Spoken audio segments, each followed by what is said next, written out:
예, 지난주와 같이 사도행전 1장 6절, 7절 두 절만 읽고 시작하겠습니다. 그들이 모였을 때 예수께 여쭈어 이르되 주께서 이스라엘 나라를 회복하심이 이때니까 하나 이르시되 때와 시기는 아버지께서 자기의 권한에 두셨으니 너희가 알 바 아니요.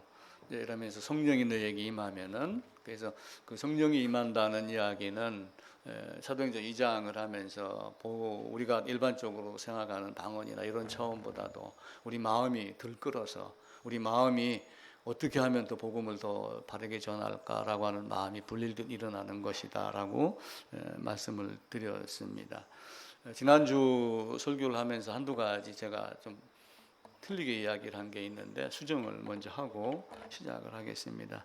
장자의 명분이 유다에게 있다라고 제가 말을 잘못했는데, 역대상 5장 2절에 보면은 장자의 명분은 요셉에게 있고 주권자가 유다에게서 난다라고 합니다. 그러니까 요셉이 두 아들 에브라임과 므낫세를 둘을 주면서 요셉에게 2배의 것을 주고, 세겜 땅도 야곱이 이제 400크시타를 주고 산 것인데 그것도 나중에 요셉에게 줍니다. 그러면서 이제 요셉이 조상의 묘에다가 장사를 지내라 했는데 여호수아가 세겜에 이제 장사를 지냈지만 결국 그것도 야곱이 산 것이기 때문에 조상의 묘로 아마 여기지 않았는가 이런 생각을 듭니다. 그다음에 세겜 땅에서 이제 땅을 구입을 하는데 디나 사건 이후에 한 것이 아니라 33장에서 먼저 구입을 하고 돌아오는 길에 이제 세겜 성 앞에다가 장막을 쳤는데 그 장막 친 땅을 400크시타인가 삽니다. 그리고 나서 이제 거기 거주를 하면서 디나가 세겜 성을 기웃거리다가 이제 못된 짓을 이제 당하고 하는 내용이 나오죠. 근데 이제 이때 창세기 33장에 크시타라고 하는 단어가 나와요. 크시타. 400크시타에 샀다라고 하는데 이제 이 400이라고 하는 거에 이제 반드시 값이라고 하는 것이 이제 첫 번째는 포함이 됩니다. 그러니까 공짜가 없다, 거저가 없다, 이제 그 이야기예요. 근데 요 크시타가 나중에 욥기서 저 뒤로 가게 되면은 욥기서 몇 장이냐면 42장에 가게 되면은 찾아봅시다. 욥기서 42장입니다. 11절 후반부에 보면은 이제 욥에게 다시 축복이 주어지는 장면이 나와요.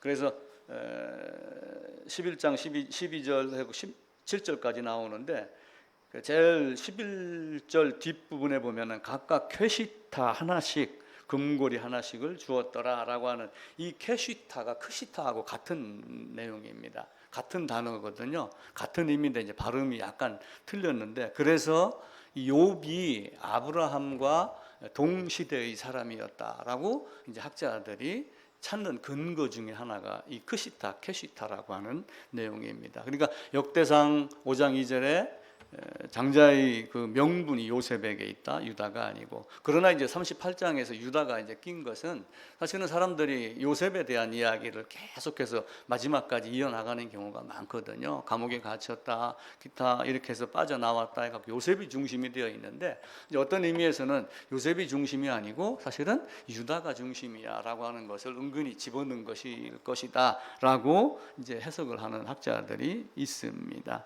그다음에 이제 헤브론의 그 막벨라 굴을 제가 어떻게 표현하다가 보니까 그 주님의 십자가 예루살렘으로 얘기를 한 것 같은 느낌이 들었는데, 이제 막벨라 굴은 헤브론이라고 하는 거죠. 그래서 거기서 헤브론에 가가지고 다윗이 왕의 등극을 하고, 그리고 왕이 등극을 하고서 헤브론에서 바로 첫 번째 했던 일이 뭐냐면은 헤브론에서 다윗이 왕이 됩니다.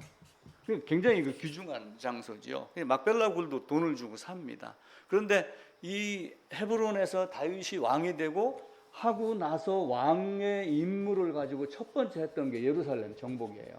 예루살렘 가서 정복해서 승리를 하고 다윗성, 시온성, 시온산성이라 하더라라고 합니다. 근데 이제 왕이라고 하는 것은 다윗 이전에 다윗이 두 번째가 됐고, 첫 번째는 누구를 왕으로 삼았냐면은 사울 왕을 삼았습니다. 사무엘상 15장에 가게 되면은, 그러면서 사무엘이 사울에게 이야기를 해요. 왕이 되었으니 그러면서 첫 번째 명령을 내려요. 하나님의 명령. 그게 뭐냐면 아말렉을 진멸하라. 근데 아말렉을 진멸했어요? 못했어요? 왕이라고 하는 작자가 사실은 자기 이름을 내기 위해서 죽이라고 하면 그 자리에서 죽였어야지 되는데 끌고 와가지고 이거 내가 잡아온 거야 라고 하는 어떤 그 자랑, 길갈에 가서 자기를 공적비를 세운다든지 이런 것들을 많이 한 거예요. 그래서 바람직하지 이제 못합니다. 그래서 다윗이 등극한 헤브론, 막벨라 굴이 있고, 그 다음에 이제 이삭을 바쳤던 모리아 산인데, 이게 이제 역대 하에 가게 되면 예루살렘 모리아 산 이렇게 합니다. 근데 모리아 산도 그 아라우나 타작마당하고 모리아 산 전체하고의 차이점이 있습니다. 사무엘 하 끝부분에 가게 되면은 은 500세겔을 주고 샀다라고 하며 아라우나의 타작마당인데, 사실은 이제 그곳이 이삭이 번제드렸던 그 장소인데 거기가 타작마당이 됐다라고 하는 그 타작마당이 결국은 뭐냐면은 우상을 섬기는 이방 신전의 형태가 그 자리예요. 근데 이제 그걸 사고 모리아산 전체를 산 것은 역대상 21장에 보게 되면은 금 6,000세겔을 주고 샀다. 그러니까 6,000세겔이니까 6,000 곱하기 11g, 11.4g 이렇게 하게 되면은 굉장히 많잖아요, 그죠? 그러니까 어마어마한 걸 주고 다 산 거예요. 그래서 결국은 헤브론이나 예루살렘이나 다 하나님 임재가 되는 곳이다라고 이렇게 이제 여기면서 이스라엘이 하나님의 임재를 계속 기다렸던 겁니다. 사도행전 1장에 이제 계속 반복해서 하나님 나라가 임할 때가 언제입니까?라고 이렇게 이야기를 하면서 지난주에 탕자의 비유를 들었어요. 왜 탕자의 비유를 제가 끌어다가 들었냐 하면은 내가 고달팠을 때 집으로 가고 싶은 생각이 나는 거예요. 물론 둘째 아들은 아버지에게 유산을 미리 받습니다. 그러니까 유산이 자식이 이제 둘이 있었으니까 세 등분을 했겠죠. 장자에게 두 몫을 주니까 3분의 2는 큰아들에게 줬고 3분의 1은 둘째에게 줬습니다. 근데 그 둘째가 그걸 받고서 가진 게 많았으니까 이제 내가 나가서 뭘 해도 되겠다라고 하면 어떤 교만이 좀 싹텄겠죠. 밖으로 나가가지고 결국은 무엇을 먹었냐면은 쥐엄 열매를 먹은 거예요. 그럼 쥐엄 열매가 뭐예요? 쥐엄 열매? 이게 이제 우리가 이걸 잘 생각을 해야 돼. 그냥 먹을 거다 이렇게만 생각하지 말고, 이게 쥐엄 열매가 돼지 사료예요. 사료. 사료는 뭐냐면 사육할 때 먹이는 거거든요. 그럼 사육은 왜 해요? 잡아먹기 위해서 키우는 단순한 짐승이에요. 그러면 사료가 되고, 사람에게는 사료라고 하나요? 양식이라고 이야기를 해요. 사료를 먹여서 사육을 합니다. 사람은 양식을 줘갖고 양육을 합니다. 그러니까 어떤 형태까지 둘째가 빠졌냐면은 사료를 먹는, 잡아먹히기 위한 그 돼지와 같은 존재, 돼지가 먹는 사료를 그런 정도로 나락으로 떨어졌을 때 내 아버지 집에는 이렇게 되는 거예요. 우리가 다음 주에는 한 번 더 이 내용을 살펴보겠지만은, 그때 당시에 주님 오시기 이전 그 주의 100~200년 사이에 그 상간에 있는 내용들을 살펴보면은 이들이 왜 이스라엘 나라를 회복하시면 언제입니까? 이때입니까? 라고 물었던 그 어려운 상황을 우리가 이해를 해야지 이스라엘 회복할 때가 언제입니까? 라고 하는 것들을 우리가 그 질문에 답을 할 수가 있는 거예요. 그래서 이제 그 둘째를 끌어다가 탕자 떠나가서 엄청난 고생을 하고 그 사료를 먹고 살 정도로 짐승과 같이 타락했었을 때 아버지에게 돌아가고 싶은 마음이 있었다. 또 한편으로는 에덴 동산에 대한 이야기를 한 거예요. 에덴 동산은 어떤 곳이었어요? 에덴은 없는 것이 없습니다. 사시사철 과실이 있고 물이 있고 부족함이 없는 곳이 에덴이었어요. 그런데 딱 이걸 빠져나오는 순간 여기는 뭐가 된 거예요?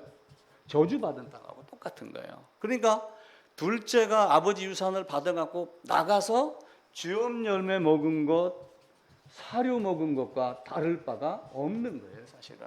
그래서 저는 이렇게 생각을 했어요. 왜 땅이 저주를 받게 했을까? 아담의 범죄 때문에? 그건 당연하다. 그런데 저주를 받는 것을 놓고 저주받았기 때문에 나는 돌아가고 싶다라고 하는 것, 그 마음을 갖지 않았을까? 그래서 그 마음은 분명히 가졌어요. 왜 가졌냐고 하는 것을 우리가 확신할 수 있냐면은, 여기다 뭘 뒀냐면은 화염검 불칼을 두고 천사 보고 지키게 한 거예요. 왜냐하면 저주받은 땅이었고 땀이 흘려야지 먹고 살고, 그러니까 난 돌아가야 돼 라고 하는데 뚫고 들어갈 수 있나요? 뚫고 돌아갈 수 없도록 불칼을 두고 화염검을 두고 지키게 하였는데 들어갈 수 있는 방법은 딱 하나 뭐였어요? 죄값 치르고 들어가는 것. 그래서 우리가 왜 고난이 우리에게 큰 기쁨이 되는가? 너희가 고난하느냐? 그럼 기도해라 라고 하면서 그 고난에 대한 이야기. 바로에게도 그렇게 고난을 주고, 아니, 고난을 안 주고 데리고 나오면 안 되나요? 근데 고난을 주고 그들이 부르짖게 했었을 때, 내가 잘못하고 나는 여기가 있으면 안 되는 곳이야 라고 하는 걸 알았을 때 끄집어내준 하나님. 그러니까 우리가 일반적으로도 이제 그렇게 생각을 해요. 저놈은 맞아야지 정신 차려. 우리가 자식들한테도 가끔 그렇게 말할 경우도 있어요. 그 무슨 신문에 보니까 요즘에 무슨 군대 가짜 사나이인가 진짜 사나이인가 무슨 프로그램이 나온다 하더라고요.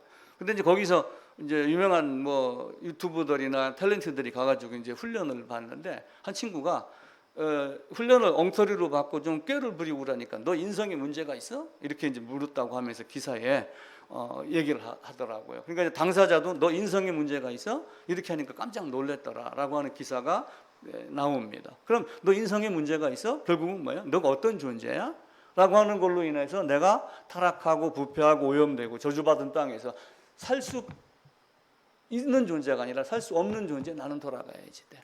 당자도 나는 여기 있으면 안 돼. 내 아버지 집에 가면은 나는 품꾼으로라도 나는 아버지 집에 가서 살아야지 돼. 라고 하는 것을 갖게 하는 것. 그래서 이스라엘의 대표적인 부정한 짐승이 뭐냐면은 돼지라고 하는 거예요. 돼지.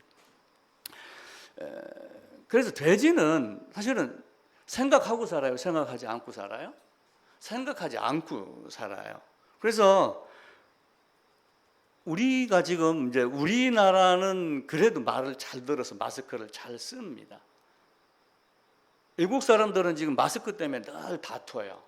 왜 마스크를 안 쓰냐라고 하는 게 신문 기사에 나왔어요.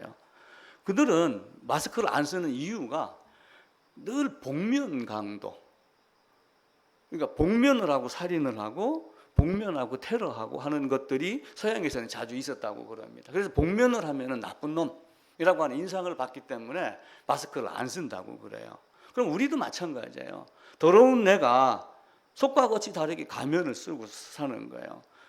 행실이 바르지 않으면서 겉으로는 깨끗한 척하고 회개하지 않으면서도 입술은 반지르르 하고 하는 이런 것들이 이 땅에 많이 있는 겁니다. 돼지도 마찬가지예요. 그 맛에 사는 거예요.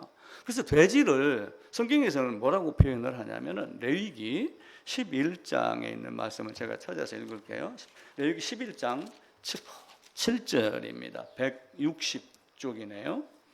레위기 11장, 그래서 이제 레위기가 있는데 11장에 보면 음식에 대한 이야기가 많이 나와요. 그래가지고 요 두 개를 뭐라고 얘기를 하면 젓가락이라고 얘기를 해갖고 레위기 11장은 젓가락장이다 이렇게 해서 이제 구분을 하며 거의 음식에 대한 이야기가 나온다 그러는데 11장 7절에 보면은 돼지는 굽이 갈라져 쪽발리로 돼 책임지를 못함으로 너희에게 부정하니.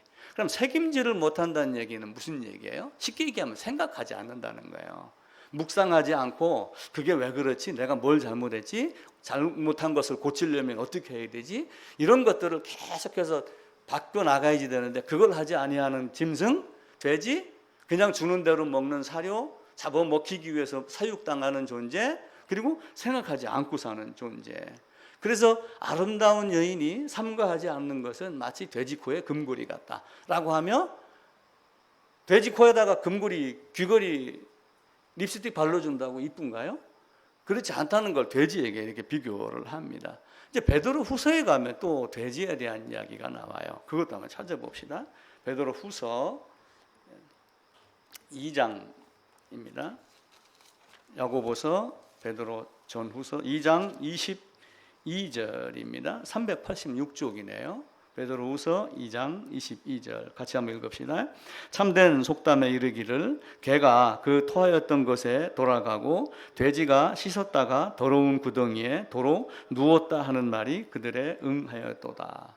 그래서 가끔 우리가 욕할 때 이 개명도 못한 놈이 돼지 같은 놈 이렇게 하고 그러지만 사실은 이 개는 통상 우리가 어렸을 때 이제 시골에서 이렇게 개 보면은 생선 같은 거 줍니다. 그러면 목에 걸리면 도로 뱉어냈다가 잊어버리고 좀 이따 또 먹어요.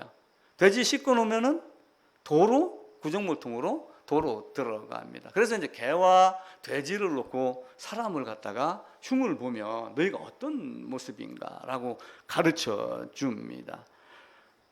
자, 바울이 이제 안디옥에 가서 1년 동안 가르칩니다. 이제 바나바가 이제 바울을 제자들에게 이제 소개도 했고, 나중에 이제 바울이 피신을 했다가 이제 다소에 가 있는데, 바나바가 안디옥에 파송을 받으면서 다소에 가가지고 바울을 데려다가 같이 안디옥에서 1년 동안 성도들을 가르칩니다. 자, 그러면은 이제 안디옥에 가가지고 1년 동안 가르쳤는데, 이제 우리는 안디옥에서 1년간 가르치니까 뭐가 나오냐면은 비로소 그리스도인이다라고 하는 말을 듣습니다. 여기다 이제 초점을 맞춰요. 봐라, 안디옥에서 1년 동안 가르치니까 이렇게 됐더라. 근데 이제 오늘은 우리가 왜 회복을 기다리는가, 돼지 이런 거하고 비교해서 얘기를 한번 드리는 거예요.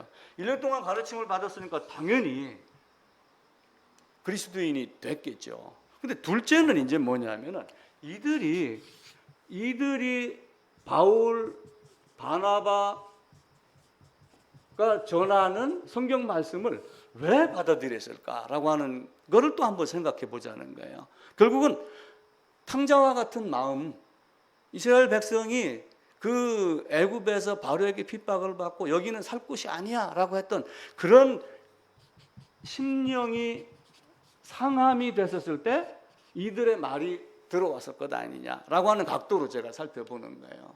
이스라엘 나라가 회복하면 언제입니까? 라고 하는 것은 내가 지금 여기서 잘 나가고 부자고 잘 먹고 잘 살고 권세가 있고 그러면은 쉽게 생각하겠어요? 쉽게 생각하지 않아요. 예수님 당시에 그 이전에 왜 바라바가 태어났을까? 왜 바라바가 칼을 들고 열심당원으로 했을까? 라고 하는 이런 많은 핍박받았던 것, 해방되고 싶어하는 것을 알게 되면은 왜 바리새인들이 이스라엘 나라를 회복할 때가 언제입니까? 요한이 왜 오실 그이가 당신입니까? 그러면 빨리 해방을 시켜야죠 라고 하면서 그때를 기다렸던 이유는 뭐겠어요? 이들도 결국은 상한 심령이 되니까 그리스도인으로 바뀌게 되었다고 하는 거, 오늘은 여기다가 초점을 맞추는 거예요. 그냥 가르쳤으니까 그리스도인이 됐다, 그건 당연하지만 두 번째는 뭐예요? 오히려 첫 번째가 상한 심령이 됐기 때문에, 사료를 먹고 사육당하는 둘째의 입장이 됐기 때문에, 수많은 칼과 창들이 자기를 겨냥하고 핍박을 하기 때문에 나는 그리스도를 차지하게 된다라고 하는 관점으로 보는 거예요. 우리는 사도행전을 보면서 120문도가 3,000명이 됐다가 5,000명이 됐다가 많아졌다가 수많은 사람이 됐다가 자 사도행전 21장에 가면 수만 명이 됐더라 라고 하면서 이제 그 숫자 늘어가는 거에 많이 생각을 합니다. 그런데 숫자 늘어가는 것은 맞아요. 그런데 숫자가 늘어가기 위해서 뭘 했어요? 하나님은 스데반 이후로부터 핍박받아서 흩어지게 함으로 숫자가 늘어나기 시작을 한 거예요. 흩어진 사람들이 곳곳에 모닥불을 피우는데 막대기 하나 갖고 모닥불을 탁 치면 불이 사방으로 탁 튑니다. 마찬가지로 핍박을 받아서 흩어진 사람들이 자기의 상황에 따라서 그리스도 예수를 바라본 것, 하나님 나라를 바라본 것을 전하다가 보니까 핍박받는 사람들이 많으면 많을수록 나중에는 거듭나는 사람들이 많아졌을 것이다 라고 이렇게 보는 거예요. 그래서 메시아 사상이 간절했던 것은 고난받음이 간절했기 때문이다. 그 간절함이 이스라엘 나라를 회복할 때가 언제인가. 그러니까 우리는 고난이 왔을 때 사실은 즐거워해야 돼요. 기뻐해야 돼요. 아니면 무작정 슬퍼해야지 돼요. 물론 고난이 기쁠 수는 없어요. 고난이 기쁠 수는 없지만 너희가 고난 받느냐? 고난이 왔느냐? 그럼 기도할 것이요 라고 하는 그것은 그 고난 때문에 하나님 나라 메시아 그리스도 예수 새 예루살렘 미래의 저 소망 사랑의 완성을 꿈꾸고 사는 거예요. 그와 같이 그래서 세상의 사람들이 무슨 얘기를 하냐면 인생의 축복은 고난이 얼굴을 하고 찾아온다 이 이야기를 해요. 어떤 사람이 어려워? 그럼 무엇? 그러니까 우리가 흔히 아는 말로 고난당해 그럼 어떤 축복을 주시려고 그러지? 이렇게 하고 그러지만 그 고난 때문에 사실은 하나님을 찾는 거예요. 고난이 없는 사람이 없어요. 대통령이면 고난 없을까요? 심정이 상하고 괴롭고 이런 것도 굉장히 많을 거예요. 아마 요즘에 문 대통령도 아마 그 심정이 막 뒤집어질 거예요. 지금 그 신문에 보니까 시무칠조라고 해가지고 그 아주 어떤 사람이 글을 진짜 멋지게 썼더라고요. 실정한 거, 잘못 정치한 거를 그냥 쫙 시처럼 그걸 써가지고 청와대 게시판에 올렸는데 그걸 숨겨놓고 드러내지 않았어요. 그러다가 그걸 누가 우연히 발견하고 이걸 왜 무슨 몇만 명이 청원을 했는데 숨겨놨느냐 해가지고 끝내는 그것을 원본 그대로 했습니다. 그럼 그걸 보고 있는 본인의 마음은 어떻겠어요? 대통령이라고 항상 행복한 거 아니에요. 그렇다고 그지라고 행복해요? 야, 우리는 집이 없으니까 불날 염려 없지. 그런다고 행복해요? 당장에 저녁에 가면 다리 밑으로 가야 되잖아요. 어려움이라고 하는 것은 우리에게 늘 그렇게 닥쳐옵니다. 이스라엘이 고난이 닥칩니다. 그래서 하나님 나라를 바라봐요. 그럼 고난 닥칠 때 우리가 통상 한 세 가지로 반응을 한다고 그래요. 그냥 쓰러져요. 야, 너 암이야. 암 3기야. 이러면 어떻게 돼요? 제가 이제 그 코로나 때문에 연기하다가 어제 그저께 이제 가가지고 그 복부 CT 한 걸 이제 결과를 다 봤어요. 췌장도 뭐 신장 뭐 이런 여러 복부 CT를 다 찍었더라고요. 사실은 이제 구역질도 많이 나고 늘 배가 아프고 그래서 좀 걱정을 많이 했죠. 힘들었던 적도 있었고. 그랬더니 CT를 보고서 의사 선생님이 아무 이상 없습니다. 이렇게 건강한 사람이 또 어디 있어요? 이렇게 하더라고요. 그런데 만약에 췌장암 말기입니다. 이렇게 했다고 해보세요. 그때 내가 그 말을 들었지 않았지만 만약에 그렇게 들었었을 때 나는 어떻게 했었을까? 어떤 사람은 쓰러집니다. 어떤 사람은 그 얘기를 듣고 집으로 돌아오는 차 안에서 차 바닥이 물에 흥건히 젖을 정도로 발목이 잠길 정도로 우는 사람이 있더라. 심한 사람은 절도한다고 그래요. 그냥 무기력하게 쓰러집니다. 그 말이 두려워서 죽는 사람이 있어요. 그런데 무감각하게 하는 사람도 있어요. 은근히 담력이 큰 사람들도 있겠죠. 근데 진짜는 뭐예요? 고난의 의미를 재해석하고 바로에게 핍박을 받았을 때 이 핍박이 무엇인가? 라고 하는 걸 혹자는 아브라함에게 얘기했던 사대만에 돌아오게 하겠다라는 말씀이 떠올랐을지도 몰라요. 그러니까 그 말 때문에 하나님 그때가 언제입니까? 라고 하고 부르짖을 수도 있잖아요. 그럼 우리도 마찬가지로 이 세상에 살면서 어려움이 있을 때 어떻게 해야 되는가? 세상 사람들은 고난당하면서 고난의 의미를 해석하고 벌떡 일어서는 것을 회복력이 있는 사람이다. 이렇게 이야기를 하지만 성경은 고난을 줘가지고 뭘 찾게 하냐면 하나님 나라를, 하나님 말씀이 무엇을 말씀하는가를 찾게 합니다. 정말 인간은 희한한 동물이에요.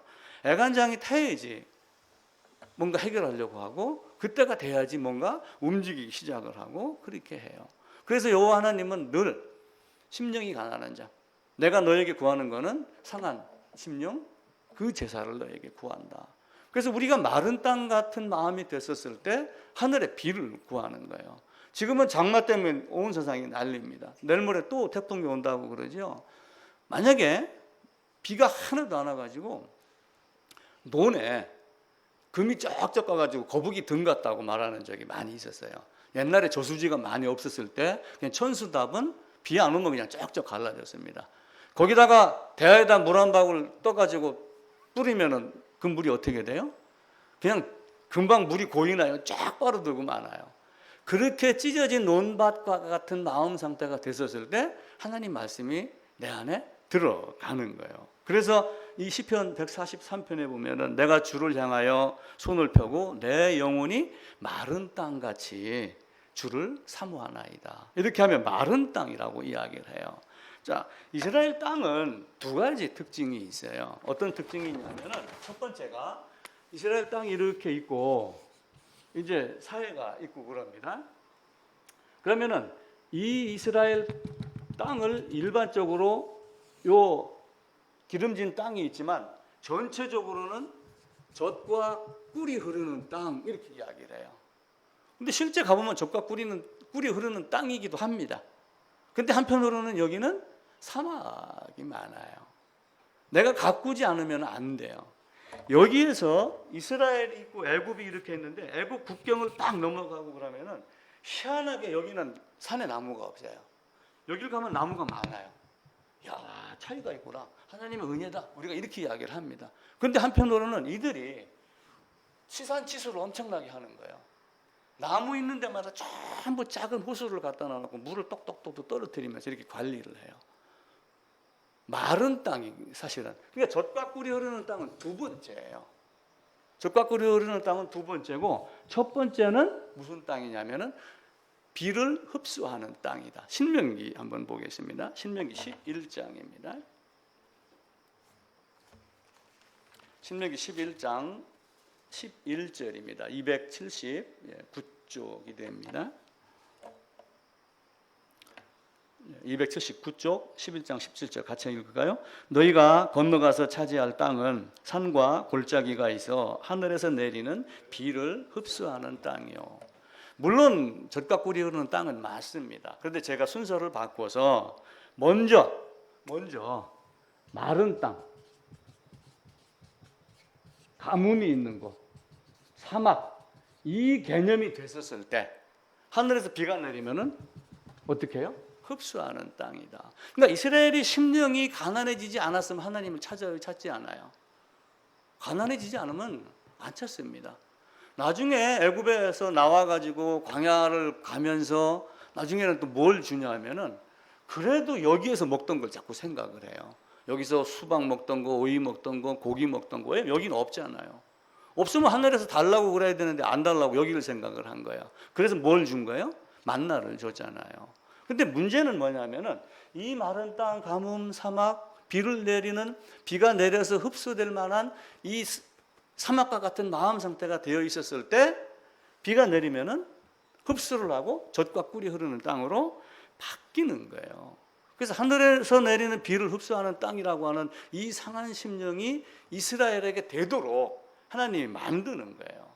그러니까 이스라엘 지형도 마찬가지입니다. 우리나라도 보면은 서해안이 있죠, 동해안이 있죠, 남해 있죠. 북으로 가면은 뭐가 있어요? 38선이 있죠. 갈 데가 없어요. 중국이 있죠, 미국이 있죠, 밑에 가면 일본이 있죠. 다 껴 있습니다. 그러니까 정치하는 사람들도 미국과 중국 사이에서 지금 어떻게 할까를 갈등을 갖고 있는 거예요. 엄청나게 어렵습니다. 밑에서는 일본이 또 대륙으로 나오기 위해서 있죠. 자, 여기는 바다예요. 지중해.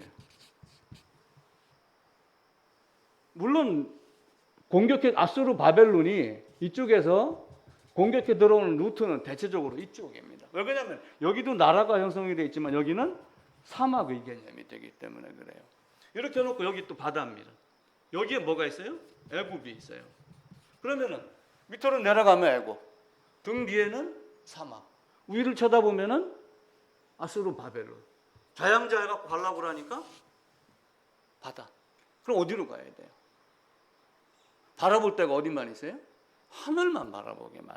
희한하게 이 지형을 그렇게, 제가 그렇게 해석을 하고 학자들도 그렇게 해석을 하는 겁니다. 이런 상태가 됐었을 때, 이런 상태가 되니까 주여 이스라엘 나라를 회복하심이 언제입니까? 마른 땅에 물이 없으면 농사가 안 돼요. 사람이 물을 안 먹으면 어떻게 돼요? 며칠 만에 죽는가를 내가 설교 준비하면서 인터넷 검색을 하니까 사람 참 묘하더라고요. 사람이 물을 마시지 아니하면 피부가 건조된다. 이게 또 답이더라고요. 인터넷의 답은. 내가 원했던 답은 물 먹지 않으면 며칠 만에 죽는 거냐 그랬는데, 피부가 건조해지고 변비가 생기고 그러니까 물을 하루에 2리터씩 마셔라. 이게 이제 얘기예요. 근데 물 마시지 않으면 6일 내지 10일 정도에서 죽는답니다. 음식은 한 달 안 먹어도 괜찮아요. 물이 70%잖아요. 우리 몸에. 생수. 왜 수가성 여인에게 다가갔을까요? 수가성 여인도 물을 찾는 거예요. 근데 목마른 물이기 때문에 목마르지 않는 물을 찾는 거예요. 특별히 수가성 여인이 있던 그 지방은 아수르가 공격해 와가지고 자기 백성들 집어넣고 끌고 가고 거기다가 혼혈족을 만들었어요. 서로 가나안 땅에서 이렇게 서로 주고받고 하지 말라라고 했는 그 자리다가 넣어가지고 혼혈족을 만들어요. 저놈들 아주 나쁜 놈들, 이상한 놈들, 혼혈아야. 지금 우리나라도 혼혈아 이런 거 환영받지 못하고 있잖아요.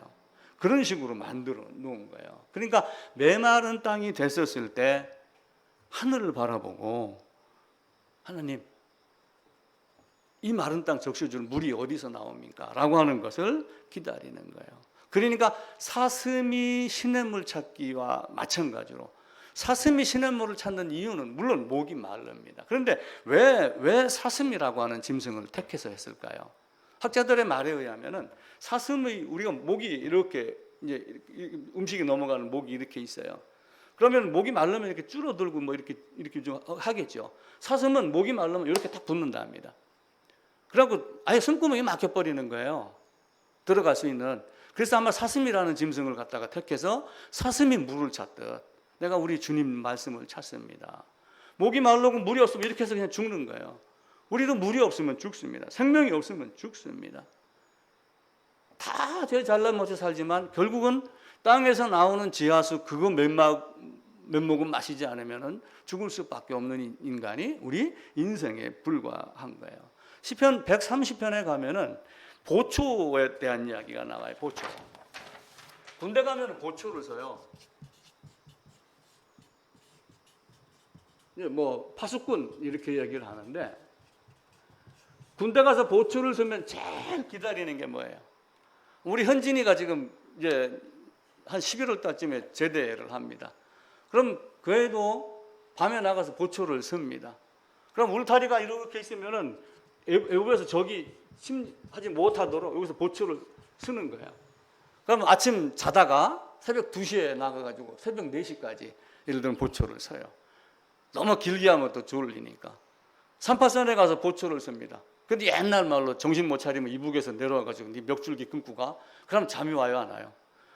나중에 눈꺼풀이 막 여기다 천근 뭐 추를 달아놓은 것 같이 그럽니다. 그럼 이 사람이 제일 기다리는 게 뭐예요?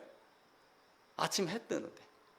아니면은 4시에 와가지고 다음 교대자가 와서 야 교대해 하고 들어가 자라고 했던 다음 교대자를 기다리는 것과 아침 해가 뜨는 거예요. 그러니까 이 시편 130편에 보면은 6절에 파수꾼이 아침을 기다림보다 내 영혼이 주를 더 기다리나니 이렇게 하며 우리의 실생활에서 내가 그 보초를 쓰며 기다렸던 그 후임이 오는 것, 아침 해가 뜨는 것을 그 기다림이 얼마나 안타까운가라고 하는 거예요. 그러니까 이스라엘이 주님 회복할 때가 언제입니까? 라고 하는 그 기다림이 어쩌면 파수꾼보다 더 간절하게 아마 기다렸을 거예요.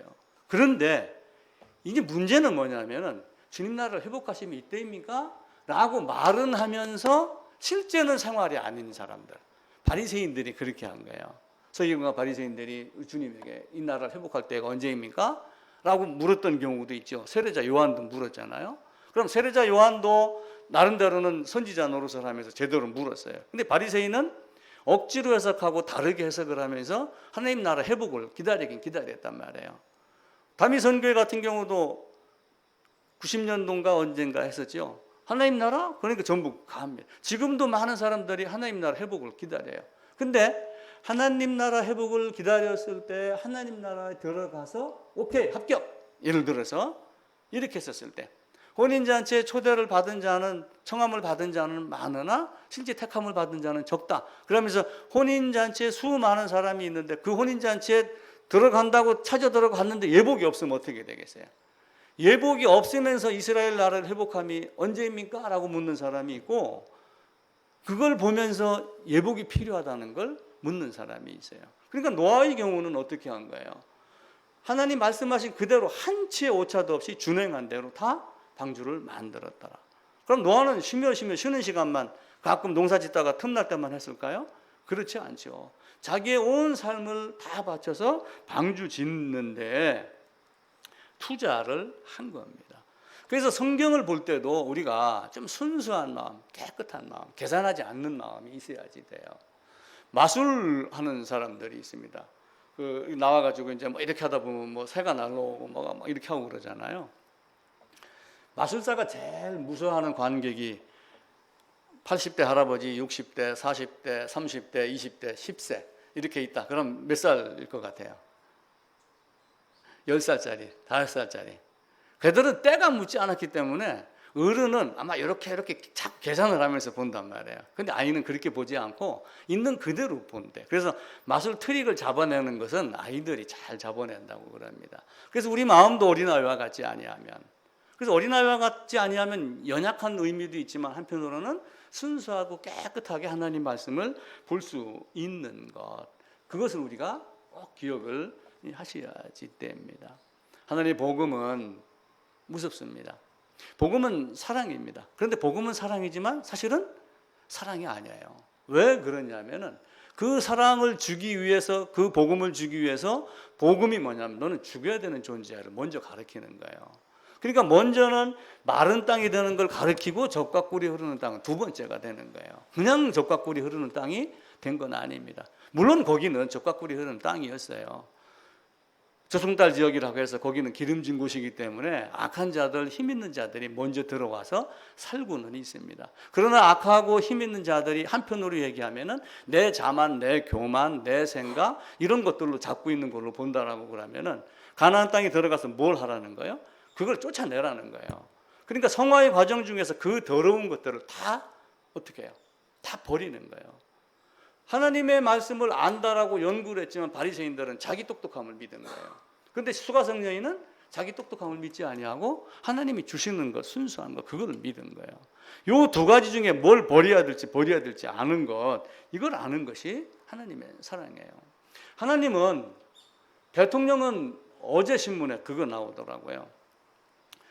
어떤 흑인 여성이 감옥에 들어갔다가 몇 년 하고 수감 생활을 하고 나왔다 합니다.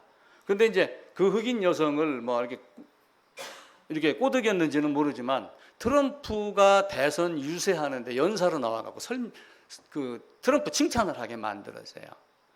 그랬는데 그 연설이 끝난 다음에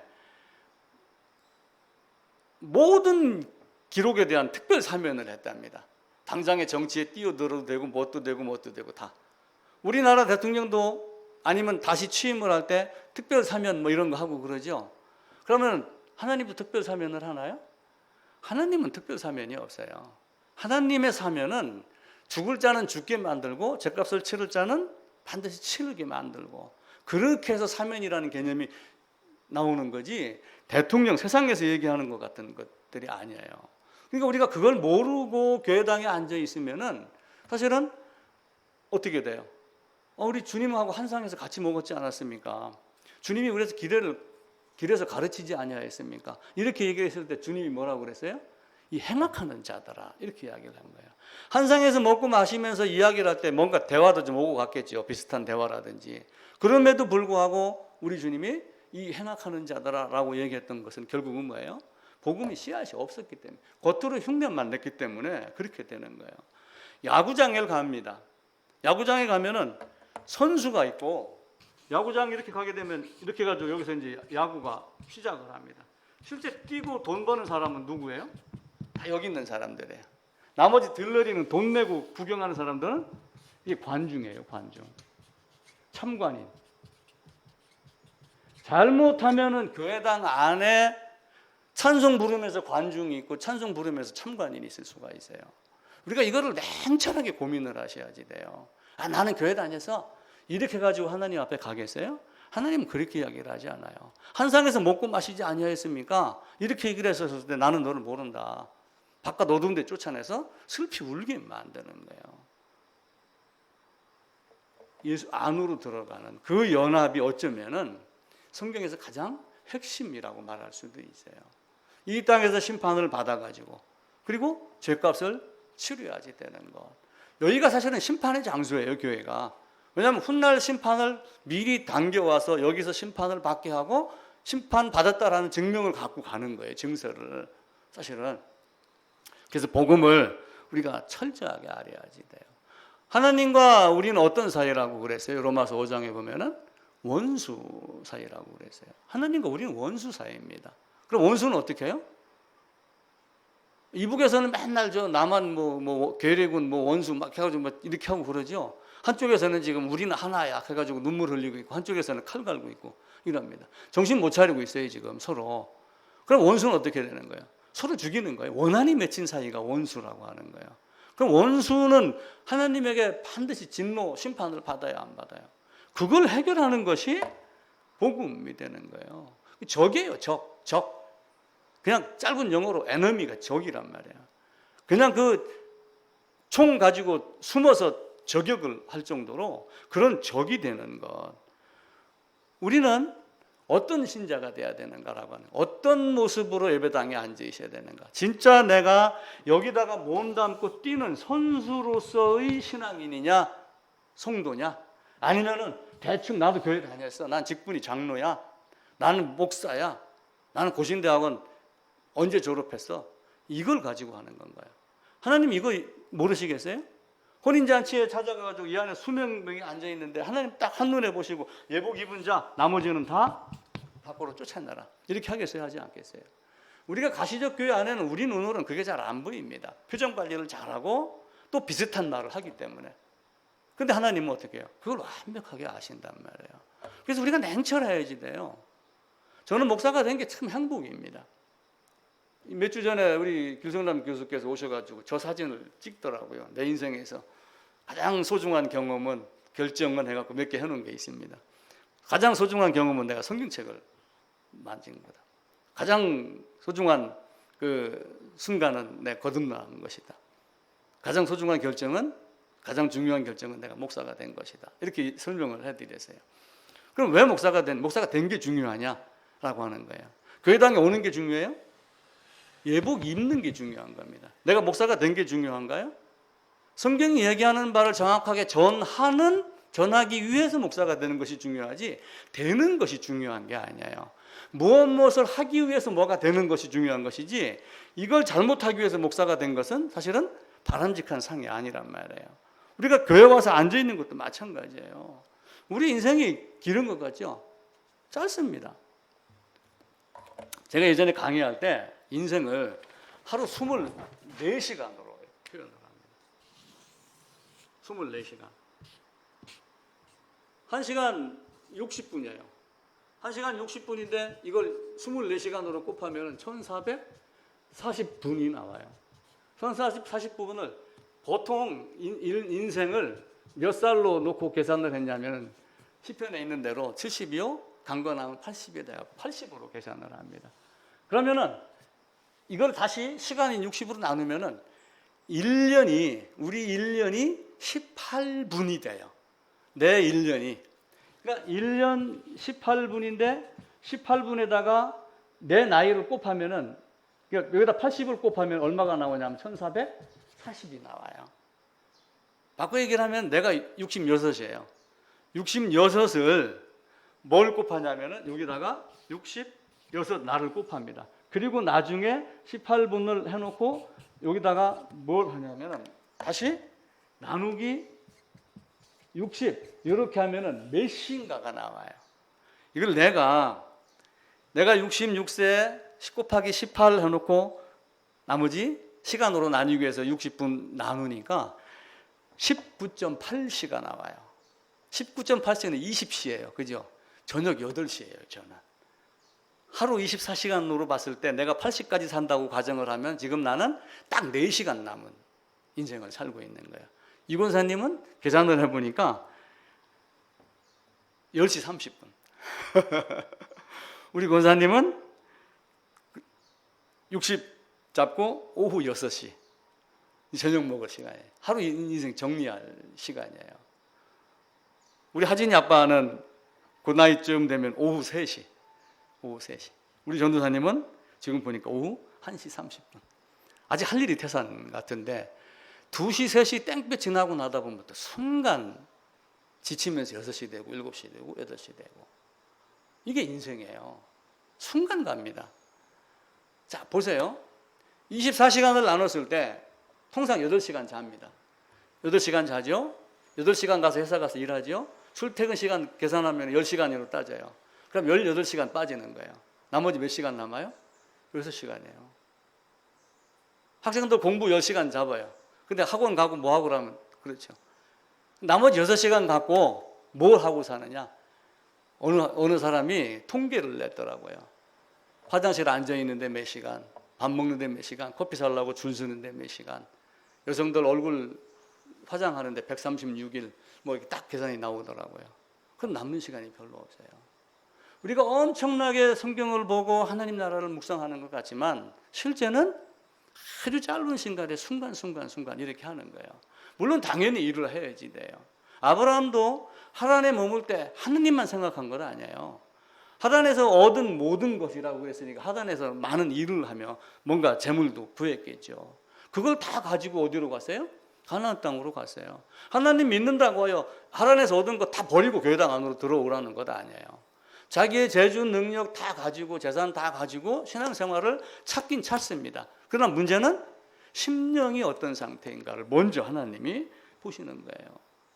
노아도 방주 만들면서 이상하다고 생각하지 않았겠어요? 성경은 방주가 산 중턱이다 꼭대기다 이야기를 하지는 않아요.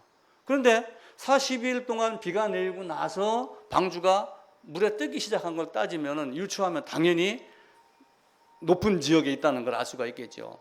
120년의 시간을 줬어요. 아니 하나님 이것도 산 중턱에다가 120년이라는 시간을 줬지만 언제 오시죠? 언제 오시죠? 그런 생각 가졌겠어요? 안 가졌겠어요? 당연히 가졌겠죠. 저도 이 시간을 계산을 해보면서 내가 지금 20시 여기야 오후 8시 여기 있는 거야 지금? 저녁 8시? 이제 24시까지 4시간 남았네? 이거 나 인생 어떻게 정리하지? 이게 정신이 맑았을 때의 문제예요. 근데 맑지 않다면 어떻게 돼요? 남는 인생이 별로 없는 거예요. 그럼 젊은이들은 항상 한참 남나요? 언제 어떻게 불의의 사고가 있을지 어떻게 알아요? 그건 아무도 모르는 거예요. 위내시경 하러 들어갔다 못 깨서 죽는 사람도 있잖아요. 이게 인생이란 말이에요. 하나님은 요즘에 서울 강남 집값 때문에 말이 많잖아요. 서울 강남 55 아파트가 네 거냐, 산 중턱에 있는 방주가 네 거냐. 사실은 이 둘 중에 한 가지를 묻고 있는 거예요. 그렇다고 아무것도 안 하고 다 포기하고 살라는 것 절대로 아닙니다. 그래서 우리는 때로는 약간의 인격이 상한다 할지라도 가슴을 후벼파는 이야기를 해줘야지 돼요. 세례자 요한도 사실은 그렇게 한 거예요. 독사 이 새끼들아. 예수님 오셔서 독사 이 새끼들아. 그렇게 이야기를 했잖아요. 오죽 답답했으면 그렇게 했겠어요. 예수님 오셔서 자기 집안 식구가 원수다라고 하며 자식이 아버지와 딸이 어머니와 시어머니와 며느리와 물론 유대교와 기독교의 관계이기도 합니다. 구습과 새로운 것과의 어떤 관계이기도 하고 그래요. 그런데 또 한편으로는 내 안에 있는 옛 것과 옛 사상과 새로운 것을 받아들이려고 하는 그것과의 싸움이기도 합니다. 6월절이 이스라엘에 많이 있었어요. 절기를 지키러 올라갑니다. 6월절 절기하고 오순절, 칠칠절, 초곡절이라고 하는 이 절기하고 그 다음에는 초곡절, 장막절, 수장절이라고 하는 세 절기가 있다고 그랬어요. 그래갖고 이 세 절기는 반드시 어디로 가냐면 예루살렘으로 올라갑니다. 그래서 이때 사람들은 성전으로 올라가는 절기 이렇게 말을 했어요. 그럼 성전으로 올라가는 절기에 가가지고 예루살렘에 가면은 고개만 꾹꾹 숙이고 왔을까요? 사실 이들은 그때 거기서 양을 잡아가지고 제물을 바친 거예요. 뭐 10명에 뭐 하는 게 뭐든지 그 출애굽할 때 이제 식구끼리 하라고 그랬잖아요. 고기도 잡으면 처리를 해야 되잖아요. 화목제의 개념도 있으니까. 약 10명 정도로 계산해가지고 고기를 잡아갖고 이렇게 드렸다라고 하는 걸 보게 되면은 요세푸스라고 하는 그 유대 역사가가 그때 당시에 양으로 잡은 양이 죽은 수가 약 한 20만 마리, 25만 마리라고 이렇게 이야기를 해요. 학자들은 그건 과장이다 이렇게 이야기를 하는 사람들도 있고 그러는데 어떤 사람은 발목이 피에 잠길 정도로 예루살렘에 짐승이 있었다. 그런데 봐보세요. 그때 당시에 성전이 어땠어요? 예수님 왜 공생이 시작하면서 바로 요한복음에 보면 성전에 올라가셔가지고 성전 청결 작업을 하시잖아요. 끝반에도 한 번 하시고 두 번을 하신단 말이에요. 왜 성전 청결을 하셨어요? 이들이 짐승은 잡고 하나님은 부르짖었지만 속죄가 없는 거예요. 사실은 하나님을 향하여 부르짖는 것은 부르짖는 소리는 속죄의 부르짖는 소리가 아니라 본능적으로 죽음을 알고 두려워하는 짐승의 울음소리만 들렸지 상한 심령의 울음소리가 없었단 말이에요. 하나님이 그것을 싫어했던 거예요. 그럼 우리도 어떻게 돼요? 그러니까 이 뱀들아 이 독사 이 새끼들아 이렇게 이야기를 한 거예요. 가끔 내비게이션 믿고 가다가 절벽으로 떨어졌다 이런 기사가 있습니다. 길이 끊겼는데 아차하다가 떨어질 뻔했다 뭐 이런 이야기가 있어요. 근데 만약에 지나가는 사람이 거기를 거꾸로 걸어 나오는데 차가 쉥 달려간다. 그럼 어떻게 해요? 이번에도 제천 뭐 이런 데서 홍수로 철길이 잠겼잖아요. 그거를 사람들이 알려줘가지고 기차가 출발하지 않고 이런 경우가 있었어요. 그게 인생이 그리 가는 게 아는 것이 보인다라고 하면 여러분들은 맨날 인격적으로만 대하겠어요? 안 돼! 거기 가면 안 돼. 소리 질러겠어요? 안 되겠어요? 그래도 간다 하면 멱살 잡아가고 끄집겠어요? 안 끄집겠어요? 그게 특별히 내가 사랑하는 사람이라면 어떻게 하겠어요? 자식이라면 어떻게 하겠어요? 남들보다 더 심하게 그들. 그러니까 하나님이 이스라엘을 향하여 매질을 하고 포로로 끌려가게 하고 하면서 하나님을 바라보게 하는 그 심정은 먼저 마른 땅이 되게 하고 그 다음에 마른 땅이 돼서 물을 흡수하는, 하늘에서 내리는 비, 만나, 하나님 말씀을 흡수하는 그 마음이 되게 한 다음에 시작을 하는 거예요. 하나님은 묘합니다. 히틀러 시대에 어떤 사람이 있었냐면은 괴벨스라고 하는 사람이 있었어요. 괴벨스. 이름도 괴상합니다. 이게 히틀러의 선전부장이에요. 선전장관. 아마 심리학을 잘했는지 모르겠어요. 이 사람이 무슨 얘기를 했냐면은 99%의 거짓말에 1%의 진실만을 섞어서 반복해서 말하면 반드시 넘어온다. 이렇게 이야기를 했어요. 그러니까 히틀러가 나쁜 놈인데도 불구하고 다 거짓말을 다 하는데 거기다가 진실 한 가지만 떡 떨어뜨린 거예요. 그러니까 진실이라고 하는 단어 하나가 들어가니까 다 진실같이 들리는 거예요. 그러면서 그 괴벨스가 대중은 거짓말을 처음에는 부정하고 의심하고 하지만 반복하면 결국에는 믿게 된다. 이렇게 이야기를 했어요. 그러니까 그 히틀러 선전 장관이 수많은 사람을 향해서 히틀러 선전을 하면서 다 거짓말인데 진짜 한 개만 딱딱 집어넣는 거예요. 자, 교회를 우리가 거기다 대입을 시켜서 한번 봐보세요. 교회 예수 얘기 안 하는 데 있어요? 하나님 나라 얘기 안 하는 교회 있어요? 뭐 영접 얘기 안 하는 교회 있어요? 다 합니다. 다 하는데 진짜를 얘기 안 하는 거예요. 진짜를 얘기 안 하면서 그 몇 개의 단어를 놓고 계속 반복을 하니까 나도 안다. 여기서 끝나는 거예요. 근데 그 거칠애를 다 걷어내야지 뭐가 보여요? 속이 이 드러는 걸 다 드러내야지 속이 보이는 거예요. 하나님 우리에게 그걸 원하는 거예요. 나는 아브라함을 원망했던 적이 있었어요. 아니 소돔성 50인, 45인, 40인 10명에서 끝났어요. 아니 등신아 한 번만 더 얘기해가지고 5명이라고 했으면은 1명이라고 했으면은 소돔성 멸망 안 당했을 거 아니야. 그런 생각을 제가 해본 적이 있었어요. 오래전에. 참 아브라함 이상하다. 왜 그럼 10명에서 끝이었지? 여러분 어떻게 생각하세요? 아브라함이 기도줄을 지금 놓쳤구나 이렇게 생각하겠어요? 그런데 한편으로는 제가 에레미야서를 읽다가 보니까 무슨 얘기가 나오냐면은 이 성 안에서 의로운 자 한 사람이라도 찾으면 이 성을 멸하지 아니하겠다. 이런 말씀이 나와요. 그걸 보면서 그 10사람이 사실은 한 사람의 아주 작은 숫자를 말하는 것 아닌가. 그렇게 이야기를 합니다. 에레미야서 한번 찾아보겠습니다. 에레미야서 5장입니다.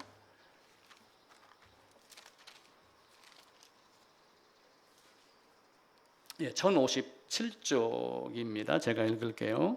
너희는 예루살렘 거리로 빨리 다니며 그 넓은 거리에서 찾아보고 알라. 너희가 만일 정의를 행하며 진리를 구하는 자를 한 사람이라도 찾으면 내가 이 성읍을 용서하리라.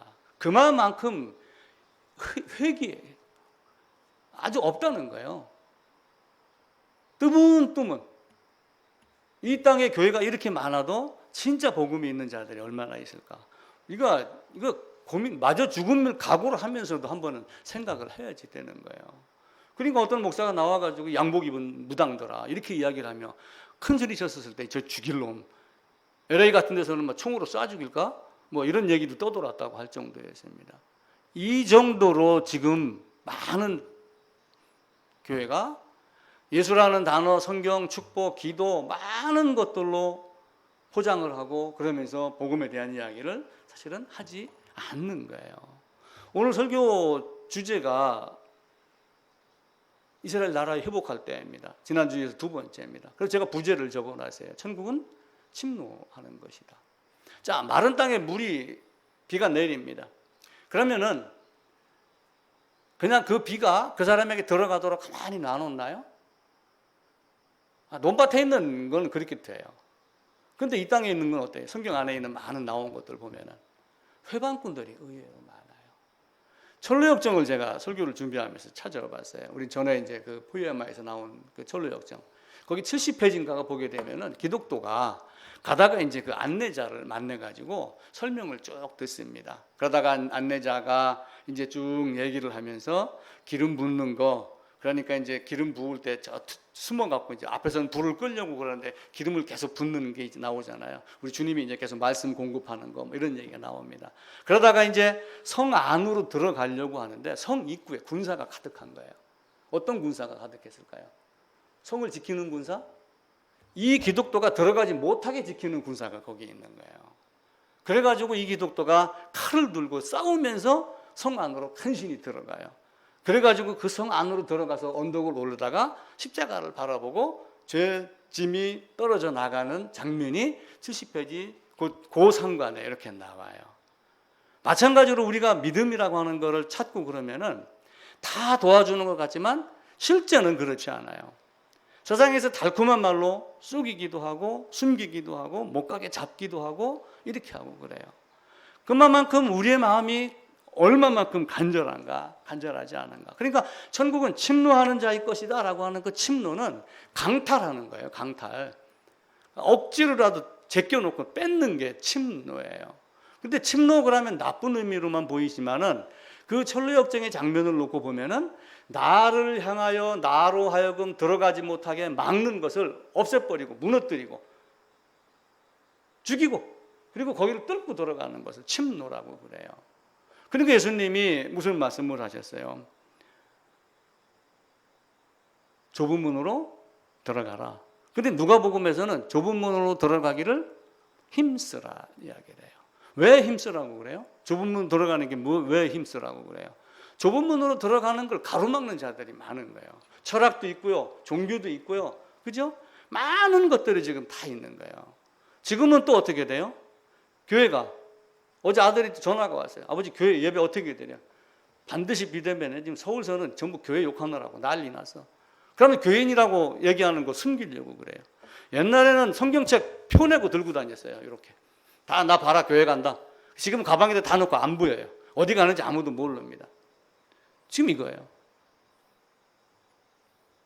그러니까 나를 못 가게 막는 것들이 많이 있는 거예요. 그 괴벨스가 하듯이. 그러니까 그것을 들어가라고 침노해라, 좁은 문으로 들어가기를 힘쓰라 라고 하는 것. 그 내용이 왜 그러냐면 마태복음 23장을 한번 보겠습니다.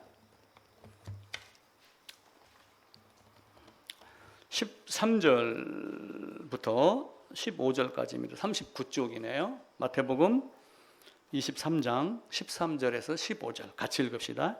화 있을진저 애식하는 서기관들과 바리새인들이여, 너희는 천국문을 사람들 앞에서 닫고 너희도 들어가지 않고 들어가려 하는 자도 들어가지 못하게 하는도다. 화 있을진저 애식하는 서기관들과 바리새인들이여, 너희는 교인 한 사람을 얻기 위하여 바다와 육지를 두루 다니다가 생기면 너희보다 배나 더 지옥 자식이 되게 하는구나. 온 세상에 다니면서 선교하고 복음 전도하고 찌라시 돌리고 예수 천국 불신 지옥 이렇게 했지만 실제 예배당에 앉혀놓고 얼마만큼 했겠어요? 몇 주 전에 가면 말씀드렸죠. 요즘에 이상한 사람들 많다고. 마태복음 25장에 혼인잔치에 대한 이야기가 나오니까 이 안에 수많은 사람들이 있어요. 여러 사람들이 있는 거예요. 여러 사람이 있는데 이 혼인잔치에 초대받은 사람도 그 중에서 나락으로 떨어지는 사람이 있다. 그러니까 구원받은 자도 올바른 생활이 안 되면은 지옥에 간다. 구원을 잃어버릴 수가 있다. 이렇게 주장하는 듯 이상한 학문이 또 등장을 해요. 그런데 사실은 이 사람들은 뭐예요? 예복이 있는 자예요, 없는 자예요? 예복이 있는 자는 딱 한 사람밖에 없었던 거예요. 이 사람들은 다 뭐예요? 거짓 그리스도인이었던 거예요. 거짓 그리스도인들. 배나 더 지옥 자식이 만드는 거예요. 온 세상 돌아다니면서 예수 천국 해갖고 끌어다 앉혀놓고 다 해놓고 다 해놨는데 나중에 하나님 앞에 가면 어떻게 돼요? 하나님 뭘 찾아요? 예복 있어 없어? 이거 한 가지 보는 거예요. 여러분 성경을 물론 학문으로도 배워야 돼요. 그런데 이게 학문으로만 접근해갖고 되는 게 아니에요. 한치의 어긋난도 없이 돼야지 돼요. 노아의 방주도 명령대로 준행하였더라 이렇게 이야기를 해요. 성막 만들 때 치수 가르쳐줬어요? 안 가르쳐줬어요? 치수 가르쳐줬는데 모세하고 전부 다 사람들이 하다가 보니까 요것도 이렇게 뜯어 고쳐 이렇게 해서 바꿨을까요? 있는 그대로 했을까요? 말씀하신 그대로 한 거예요. 우리가 인간이 좀 둔합니다. 저도 둔합니다. 어쩌면 저도 머리가 돌이에요. 근데 돌이 좋은 점이 하나가 있어요. 새기기는 어렵지만 한 번 새기면은 천년 만년 없어지지 않는다 라고 하는 개념이 돌의 개념이란 말이에요.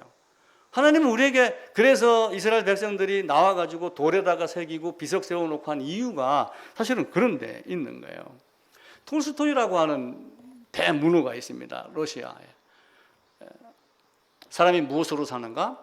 결국은 하나님의 말씀으로 산다고 이야기를 합니다. 그러면서 이 톨스토이가 사람에게는 얼마만큼의 땅이 필요한가를 묻는 장면이 나와요. 그 책 제목이 그래요. 사람에게는 얼마만큼의 땅이 필요한가라고 하는데 여기서 이렇게 해가지고 여기 이제 산이 이렇게 있습니다. 여기 태양이 이렇게 딱 떠 있고 그래도 산이 이렇게 이제 있겠죠. 여기서 딱 한 사람을 출발을 시켜요. 좋다.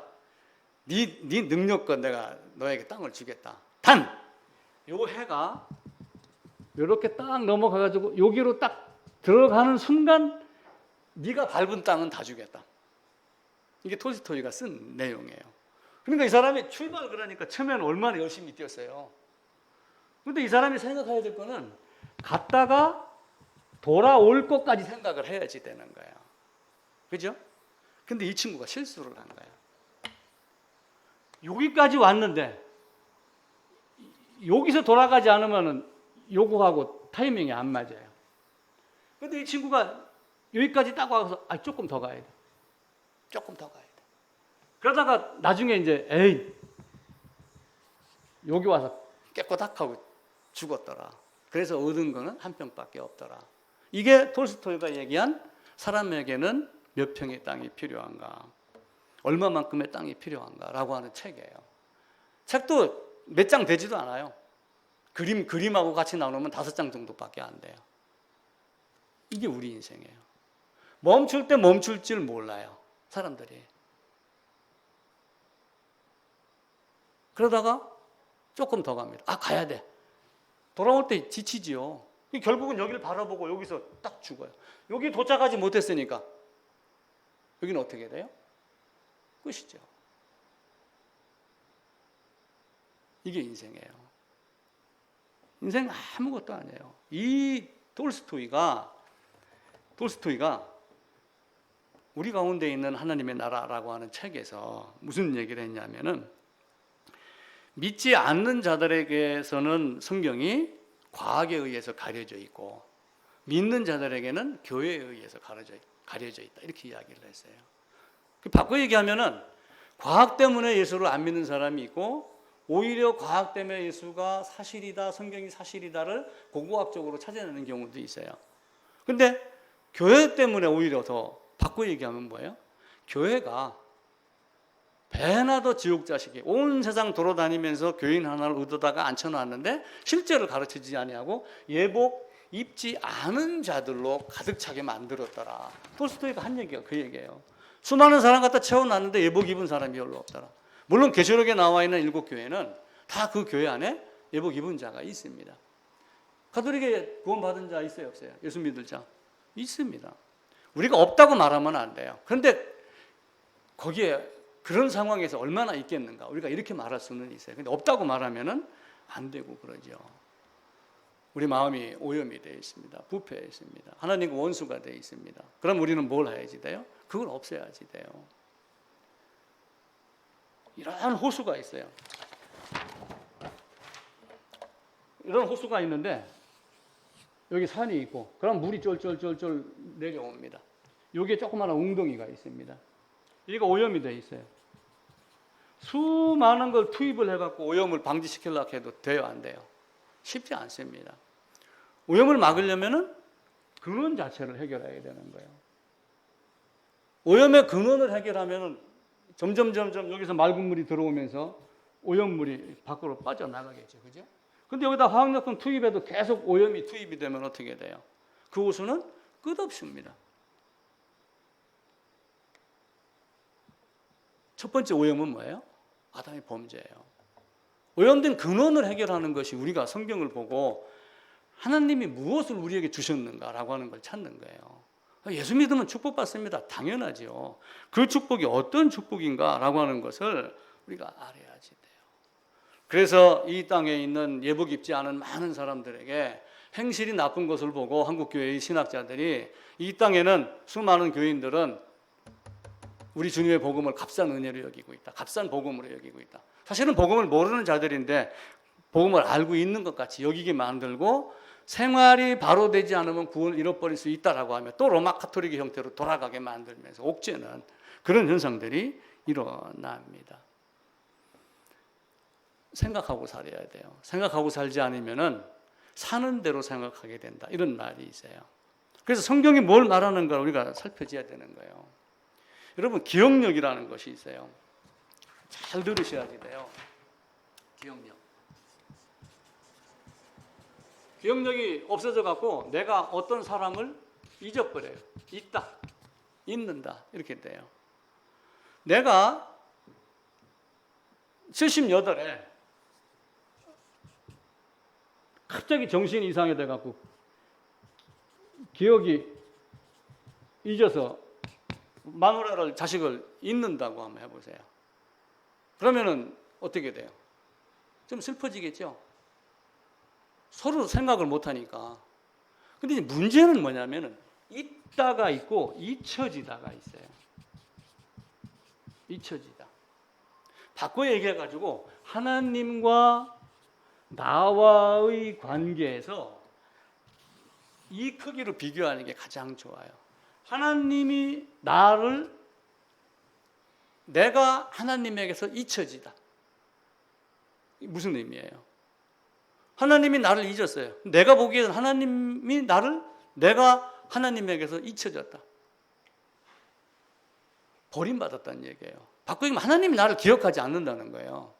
내가 다시는 내 죄를 기억하지 아니하리라. 이 말에 기억이 잊혀진 거는 감사한 거예요. 그런데 내가 너를 도무지 알지 못하노라 라고 하는 것에서 잊혀짐을 당했다면 그 잊혀짐은 그냥 단순하게 기억력이 사라지는 개념이 아니라 하나님에게서 내가 버림받았다라고 하는 의미가 되는 거예요.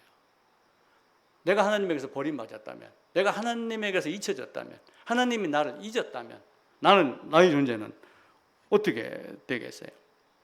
성경은 그 이야기를 하는 거예요. 호세아서 한번 찾아봅시다. 호세아서 4장입니다. 6절입니다. 내 백성이 1259쪽입니다. 내 백성이 지식이 없으므로 망하는도다. 내가 지식을 버렸으니 나도 너를 버려. 네가 내 하나님의 율법을 잊었으니 나도 네 자녀들을 잊어버리리라. 네가 버렸으니까 나도 버리고 네가 잊어버렸으니까 나도 너를 잊어버리겠다. 내가 하나님께 잊혀진 바 된 존재가 됐다면은 얼마나 안타깝겠어요. 열왕기 중간에 보면은 애굽의 시삭 왕이 올라오는 장면이 나와요. 그런데 그때 하나님이 뭐라고 얘기했냐면은 너희가 나를 버렸으므로 나도 너희를 버려 시삭의 손에 맡겨버렸다. 이렇게 이야기를 해요. 그럼 우리가 먼저 하나님 알아야 되죠. 그런데 하나님을 우리가 옳게 알 수 있는 능력이 있어요, 없어요? 내가 예수 믿고서 제사함 받고 라고 하는 찬송가의 가사는 사실은 잘못된 거예요. 왜 그런지를 아세요? 내가 예수 믿고서 라고 하는 이 말을 잘못 오해하면 내가 내 능력으로 예수를 믿은 인간의 힘이 들어가는 거예요. 근데 믿는 믿음을 사실은 누가 주는 거예요? 믿는 믿음도 하나님이 준 것을 그런 의도로 가사를 만들었다면 맞는 거예요. 그런데 진짜 그것이 아닌 상태로 내가 예수를 믿었어 라고 하게 되면 그건 거짓말이 되는 거예요. 하나님은 우리에게 그 믿는 믿음도 줬고 찾을 수 있는 능력도 준 거예요. 애굽에 있는 백성들이 왜 부르짖었어요? 아브라함에게 4대 만에 돌아오겠다 약속했기 때문에 그래요. 요셉이 왜 해골을 맡겼어요? 내 해골 메고 올라가라? 4대 만이 나오겠다는 걸 요셉이 알기 때문에 그래요. 우리가 지금 왜 부르짖어요? 때가 되면 하나님이 공중으로 끌어올려서 새 예루살렘으로 가겠다라고 하는 걸 아는 겁니다. 그것이 어딘지 우리가 모르죠. 지명은 새 예루살렘이 그건 하나님의 권세이니까 지금 우리가 어렴풋이라도 새 예루살렘이 있다 이런 정도를 아는 거예요. 그럼 왜 내가 하나님을 잊었어요? 이스라엘 백성은 계속해서 하나님을 잊었잖아요. 잊었으면서 이스라엘 나라를 회복함이 언제입니까를 계속 묻는 거예요. 예수님이 제자들에게 묻습니다. 너희가 길에 가다가 토론한 것이 무엇이냐? 이렇게 물어요. 제자들이 사실은 속으로 뜨끔했죠. 왜 그러냐면은 서로 누가 크냐 쟁론하였기 때문이다. 이렇게 물어요. 그런 사람들이 하나님 나라가 언제 회복됩니까? 라고 묻는 거예요. 사도행전 1장에서도 바로 묻어요. 회복이 언제입니까? 그럼 주님 왔을 그 당시에 평화의 상태였을까요? 아니에요. 예수님이 유대인들에게, 동족에게, 로마의 권사에게 맞고 찢기고 죽임당하고 예수 믿는다 하면은 핍박받고 하는 그런 상황이었단 말이에요. 그런 상황에서 이스라엘 나라를 회복하면 이때입니까? 이렇게 묻는 거예요. 근데 그 묻는 물음을 묻지 않는 사람도 있단 말이에요. 왜 나를 버렸으니? 네가 나를 잊었으니? 버렸고 잊은 것이 왜 있겠어요?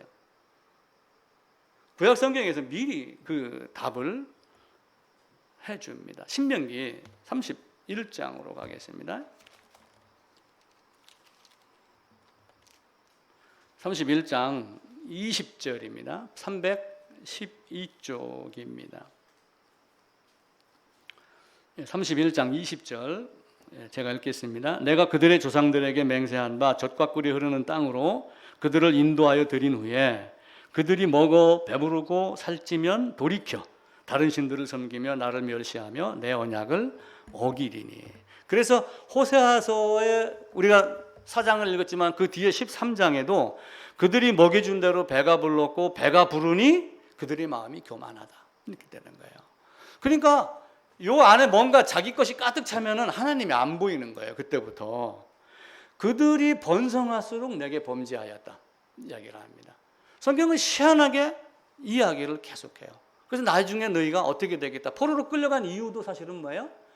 배가 불러서 하나님께 반역했기 때문에 끌려가는 거예요. 배가 부르니까 하나님을 찾지 않는 거예요. 배가 부르지 않으면 어떻게 돼요? 배가 고프면 먹여주세요. 오병이어 기적 찾습니다. 우리의 기준이 하나님 앞에서 어떻게 됐을까라고 하는 것. 하나님에게서 잊혀지지 않는 존재가 되어야지 됩니다. 제가 몇 년 있다가 이제 은퇴를 하고 원주에 있을지 혹은 시골로 갈지 그러다가 10년, 15년 흐른다고 생각해 보세요. 권사님도 저를 잊을 겁니다. 혹 생각이 날 때 그때 김 목사 있었지. 그때 이 말 했었는데 생각날 수도 있어요. 잊혀지는 것만큼 슬픈 게 없어요. 하나님이 나를 생각하지 않고 내가 하나님께서 잊혀졌다라고 하는 것 이것만큼 아름답지 못한 것이 없습니다. 그래서 하나님은 우리에게 뭘 주냐면 고통, 고난을 먼저 주시는 거예요. 그 고통, 고난이 인간 코끼리라고 하는 것이 있어요. 코끼리가 이렇게 있는데 코가 이제 길쭉해서 코끼리라고 그러잖아요. 새끼를 낳으면은 요 발목에다가 밧줄을 이렇게 넣어갖고 말뚝에다가 박아놔요. 그러니까 새끼니까 밧줄이 가늘어도 괜찮아요.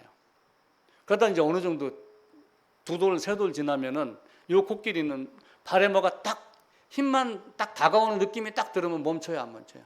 멈춰요. 이게 길이 들여진 거예요. 그 다음부터 이걸 끊어도 울타리를 벗어나지 않아요. 딱 벗어나게 할 수 있는 방법은 뭐예요? 실제 서커스단 코끼리에서 한번 난리가 많았었잖아요. 애기들이 장난을 친다고 송곳을 가지고 여기를 팍 찔른 거예요. 그러니까 코끼리가 깜짝 놀라가지고 바삭 울타리 넘어 튀어나간 거예요. 인간 코끼리가 있어요. 인간 코끼리. 인간 코끼리. 뜨끔한 맛을 보지 않으면은 벗어나지 않아요. 개구리 실험이 있어요. 개구리 실험. 개구리 실험은 2가지로 놓고 합니다. 비커가 있고 여기다 이제 불을 이렇게 비춥니다. 알코올로. 여기를 몇 도로 맞추냐면 15도로 맞춰요. 미지근하죠? 여기다 개구리를 갖다가 집어넣습니다. 이렇게. 개구리를 집어넣고 불을 올리면 15도, 16도, 17도, 20도, 20 몇 도에다 30도, 45도까지 올라갑니다. 그런 개구리가 어떻게 돼요? 40도 넘어서기 시작하면 딱 뒤집어져요. 배가 위로 나오고. 익어서 죽습니다. 2번째, 이걸 45도로 물을 펄펄 끓여요. 50도 정도. 그래놓고 개구리를 집어넣어요. 그러면 개구리가 다리를 쫙 뻗어갖고 여기다 팍 차고서 탁 올라가요.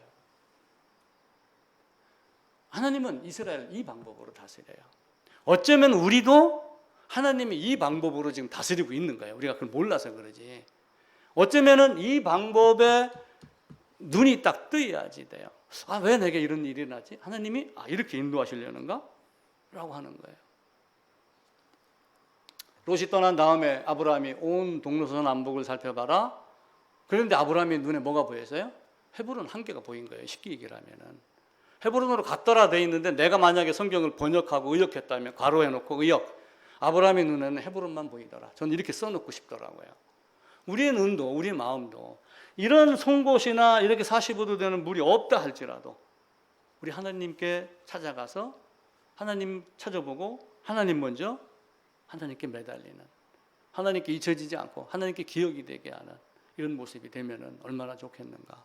이스라엘 나라를 회복하면 언제입니까? 라고 하는 것이 먼저 내가 갖춰지지 않은 상태에서 아무리 떠들어도 효과가 없다.